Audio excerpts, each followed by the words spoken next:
Read it. Whatsoever parteth the hoof and is cloven-footed, and cheweth the cud, among the beasts, that shall ye eat. What the fuck? Is this code? No, it's fucking Leviticus. I was hoping it'd be some timely moralistic shit about turning the other cheek. Please help yourself to a festive accessory. No! Thank you. We have our own vision for this. Alright. Dear Lord, Jennifer Chilton's one and only soul was taken from her wonderful friend Kai.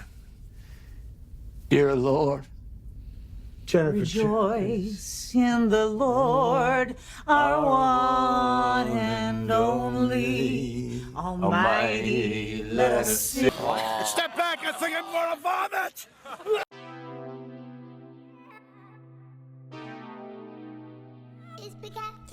I got a question for you. What do the 3 clips that I just showed you have in common? They're all pretty different. One of them is a video game, and the other 2 are movies. But they are linked because they all have the same underlying message: anti-Christian propaganda. For the past 15 or so years, it has been very much normalized that anything even remotely related to Christianity is to be mocked at best and outright vilified at worst. Double standard is pretty simple. All religions are fine and you should respect them, except Christianity. It's obvious that there is a very strong reluctance and caution to criticize any religion in any way, shape, or form. This caution is framed as inclusivity and multicultural awareness. Christianity alone is seen as the acceptable target. I'm not even joking or exaggerating with this. When any other religion is depicted, it's always given utmost respect. There's no jokes, there's very little criticizing. It's the same all the time. I don't want to be here too long, so I'm going to do a super quick breakdown and analysis of the 3 clips that I showed you in the beginning of this video. Let's start with The Walking Dead game. For those who don't know, The Walking Dead game is a super popular franchise about the survivors of a zombie apocalypse. It's also spawned a series of video games that have also done relatively well. I want to focus on a scene from the latest iteration made by Telltale.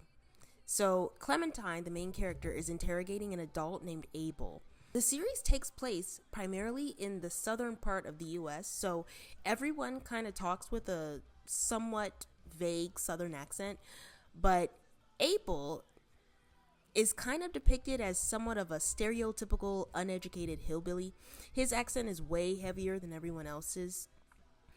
He's a chain smoker, and as you can see in this scene, he's also implied to be somewhat of a religious fanatic.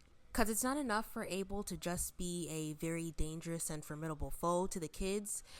They have to add in that extra layer of grotesqueness or hateability. They had to add in that little scene with Clementine reading the scripture to let you know, oh, he's one of those religious fanatic people. Look how terrible he is. It's yet another not so subtle jab at Christianity that you wouldn't see for any other religion. The next scene is from a movie released in 2022 called Turning Red. It's a story about a Chinese-Canadian girl named May who gains the ability to magically turn into a giant red panda. I know this is an unpopular opinion, but I actually kind of like the movie, even though it is deeply, deeply flawed.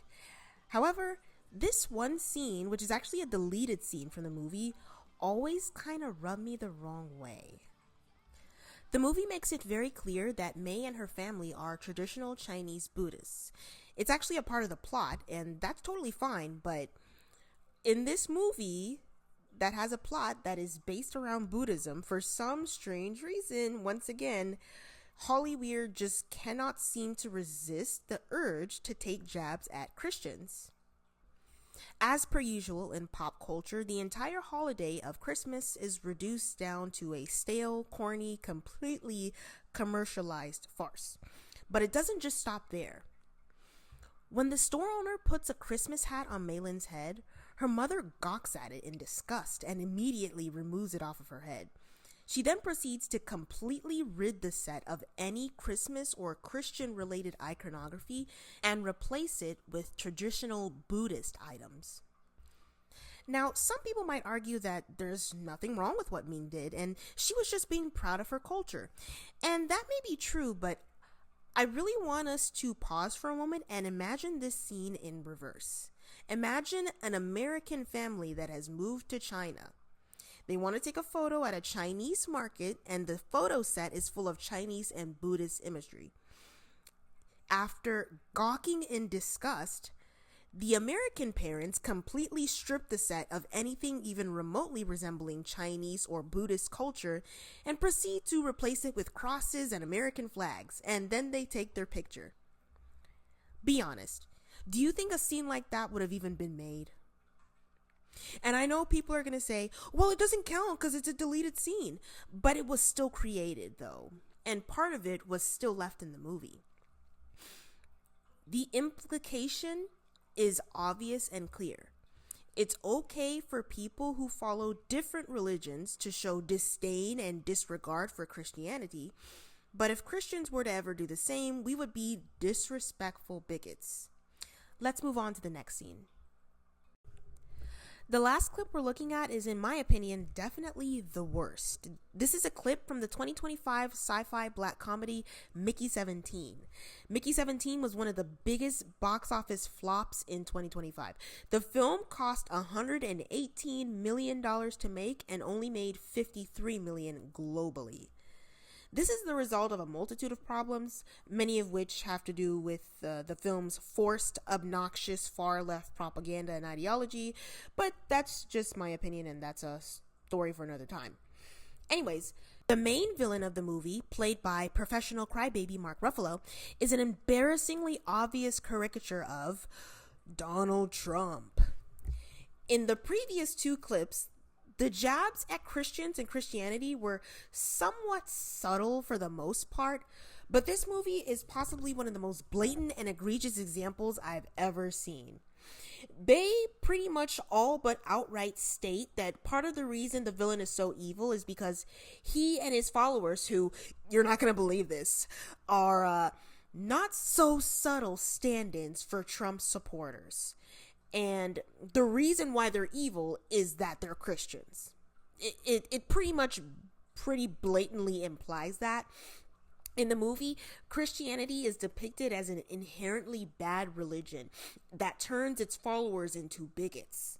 In this specific scene, Mark Trump prays at a dinner table with his wife, who randomly starts singing some kind of hymn for some reason.